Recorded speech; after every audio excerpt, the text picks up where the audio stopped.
పెడపట్లో మళ్ళీ వస్తాం. అమర్ గారు, అంటే జియో పొలిటికల్ క్యాల్కులేషన్స్ తీసుకున్నా కానీ ప్రపంచవ్యాప్తంగా జరుగుతున్నటువంటి పొలిటికల్ డెవలప్మెంట్స్ అనేవి మొత్తం మూడో ప్రపంచ యుద్ధానికి సంకేతంగా కొనసాగుతుంది అనేటటువంటి వాదన ప్రతి దేశంలో మీడియా కానీ పొలిటికల్ టాక్స్ కానీ కొనసాగుతుంది. ఎట్లా స్పందిస్తారు దీనిపైన?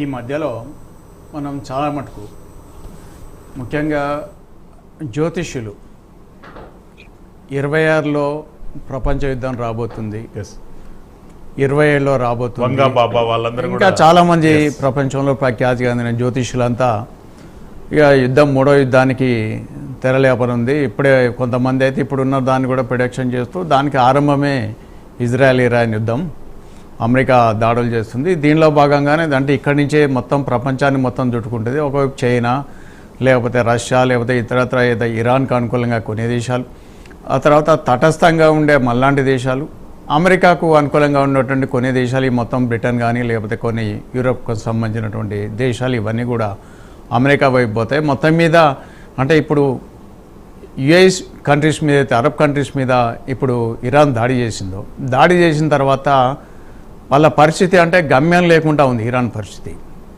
వాళ్ళు దాడి చేసేప్పుడు ఒక శత్రువుగా చూడాలి తప్ప ఇజ్రాయెల్ మీద అటాక్ చేయాలి లేకపోతే చేయాలి, కానీ కేవలం అమెరికాకు ఉన్నటువంటి స్థావరాల మీద దాడి చేస్తున్నామని చెప్పి నిజంగా స్థావరాల మీద దాడి చేయకుండా ఈ అరబ్ కంట్రీస్ ప్రజలను భయభ్రాంతులకు గురి చేస్తున్నారు.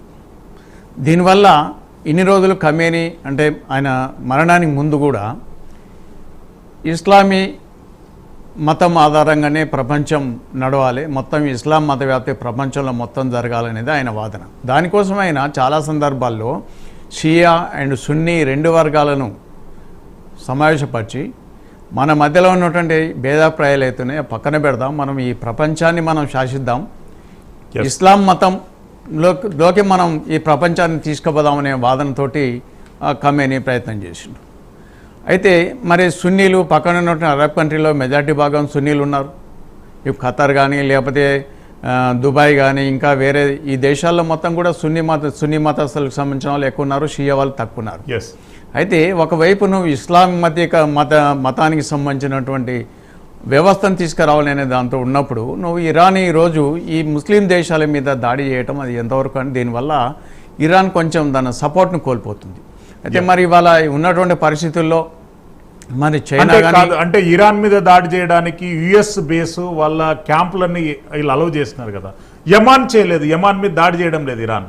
అదే నేనేమన్నా అంటే ఆ ఒక్క సాకుతో నిజంగా మీరు టార్గెట్ చేస్తే అమెరికాకి సంబంధించిన వాటి మీద చేయండి. అయితే అలా కాకుండా సామాన్య పౌరులు ఉండే దగ్గర కూడా మనం అక్కడ ఉన్నటువంటి వాళ్ళతో మాట్లాడుతున్న మాటలు కానీ లేకపోతే మన టీవీలో కనిపిస్తున్న విషయాలు కానీ మీడియాలో వస్తున్న వార్తలు కానీ అన్నీ చూస్తుంటే సామాన్య ప్రజలు ఉన్న దగ్గర కూడా నిద్రపోలేనటువంటి పరిస్థితి. ఎప్పుడు ఏమవుతుంది, ఏ రాత్రి ఏ శకడం మీద పడుతుంది, లేకపోతే మిసైల్ పడుతుందా, లేకపోతే ఏదైనా డ్రోన్ వచ్చి మీద పడుతుందా, ఇంకేం పడుతుంది, ఇంటి ఉంటాయా కూలిపోతాయా అనే దాంతో వాళ్ళు ప్రాణాలు అంటే మనం బయటికి చెప్పడానికి చాలా ఈజీగా ఉంది, కానీ అక్కడ ప్రజలు మాత్రం వాళ్ళకి ఇటువంటి ఇంకోటి ఏంటంటే వాళ్ళకి ఎప్పుడు కూడా ఇటువంటి రకమైనటువంటి యుద్ధ వాతావరణం చూడలేదు వాళ్ళు. ఈ దాడులు లేకపోతే మిసైల్స్ కానీ డ్రోన్స్ కానీ ఇంకేమైనా వాళ్ళకి తెలియదు. కొత్తగా ఇప్పుడు వచ్చే దాంతో వాళ్ళు భయపడిపోతున్నారు, ఎందుకంటే వాళ్ళు బంకర్లు దాచుకునే సంస్కృతి కాదు వాళ్ళది. వాళ్ళు ప్రపంచంలో నెవర్ ఎక్స్పెక్టెడ్ ఒక డామినేటెడ్ రోల్గా ఉండి ప్రపంచాన్ని వాళ్ళు వ్యాపారం చేస్తారు. అమర్ గారు మళ్ళీ వస్తాను.